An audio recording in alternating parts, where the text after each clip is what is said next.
Bonjour à tous et bienvenue à l'écoute de Starcast, le micro-podcast entièrement dédié à l'actualité de Star Wars, le réveil de la Force et ses dérivés. Ces dernières semaines ont été calmes en matière de spoilers et autres révélations, ce qui explique mon relatif silence. La grosse info du moment reste donc la sortie de ce qu'il faut désormais appeler Star Wars Rogue One, le premier film spin-off que dirigera Gareth Edwards et dont la musique sera composée par Alexandre Desplat. Base 0 à escadrille. On vient de capter de nouveaux signaux. Groupe de chasseurs ennemis en vue. Mon écran est négatif, je ne vois rien du tout. Vérifiez sur contrôle direct. Et voilà.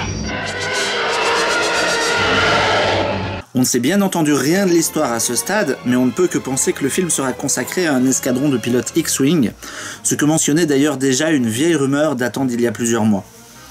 Il y a peu de chances pour qu'on y retrouve le moindre personnage connu, sachant que l'univers étendu a été annulé. Peut-être qu'on pourrait y voir Wedge Antilles, mais moi j'ai la sensation que Lucasfilm veut créer sa propre histoire, sa propre chronologie, ne pas se reposer sur les acquis et partir sur de nouvelles choses. Donc du coup on peut tout à fait imaginer que Felicity Jones, qui est la seule personne connue au casting jusqu'à présent, incarnera quelqu'un qu'on ne connaît pas encore.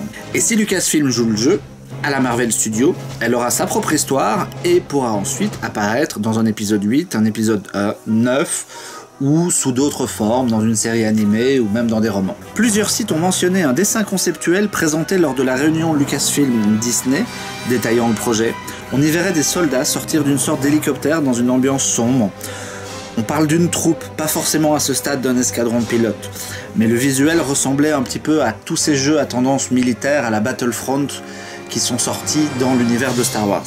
Moi, ce que je trouve appréciable dans cette histoire, c'est de voir que Lucasfilm ne cherche pas à faire forcément une histoire avec les fils et les filles d'eux, mais que le studio mène sa propre barque. Kathleen Kennedy veut créer ses nouveaux héros, et l'avenir me dira si je me trompe, mais j'aime bien l'idée de ne pas s'accrocher aux vestiges de cette ancienne république et de partir sur un terrain nouveau. L'univers est suffisamment étendu pour qu'on puisse s'offrir ce genre de luxe. Biggs, fais gaffe, en voilà un. Où est-ce qu'il est? Je vois, il gagne sur moi, j'en sortirai jamais. L'autre info du moment est la confirmation officielle que Rian Johnson succédera à J.J. Abrams à la réalisation de l'épisode 8. C'est une moins bonne nouvelle et j'en ai déjà parlé ici. Johnson est quand même le mec qui a commis le mauvais Looper, qui n'était pas capable de cadrer correctement une scène d'action. On espère donc qu'il a pris des cours depuis et qu'il sera bien entouré pour la suite. Le film est prévu pour 2017, 40 ans jour pour jour après la sortie américaine d'Un Nouvel Espoir. Ce qui veut dire aussi qu'entre Rogue One et celui-là, on aura 2 Star Wars sur une période raccourcie de 6 mois seulement. Ah, je suis touché, mais c'est pas grave. Les deux, voici, tu peux un pistolet ça. Allez au boulot, mon vieux. Côté univers étendu, la première saison de Star Wars Rebels s'est terminée par une demi-surprise. On s'attendait à ce que la série prenne ce genre de tournure, sans spoiler, même si l'apparition finale est inattendue.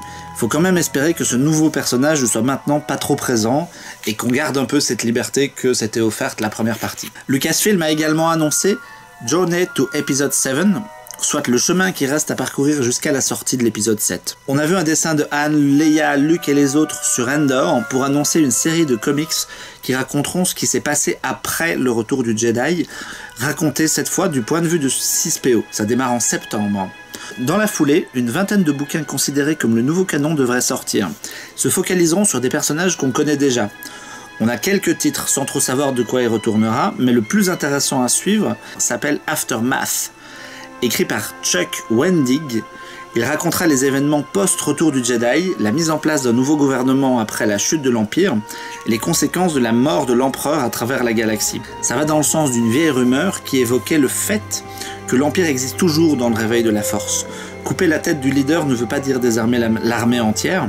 Il devrait donc y avoir des conséquences aux différents recoins, et on n'a aucun mal à imaginer qu'il y aura toujours des poches de Stormtroopers vivants combattant une sorte de rébellion devenue officielle et des choses comme ça. Tout ça méritera le coup d'œil, ne fût-ce que pour voir vers quoi on se dirige avant l'épisode 7. Pour finir, car c'est déjà la fin, sachez que la célèbre convention appelée Celebration se tiendra du 16 au 19 avril prochain en Californie, que J.J. Abrams y est attendu. On sait que des images d'un jeu vidéo seront projetées là-bas, on s'attend à un nouveau teaser, ou si pas un nouveau teaser, au moins à une surprise à base de quelques photos. D'ici là, n'hésitez pas à commenter et à partager sur les réseaux sociaux ce micro-podcast que vous pouvez retrouver aussi bien ici que sur YouTube et iTunes. À la prochaine et que la force soit avec vous. La route est dégagée, petit gars. Fais-moi péter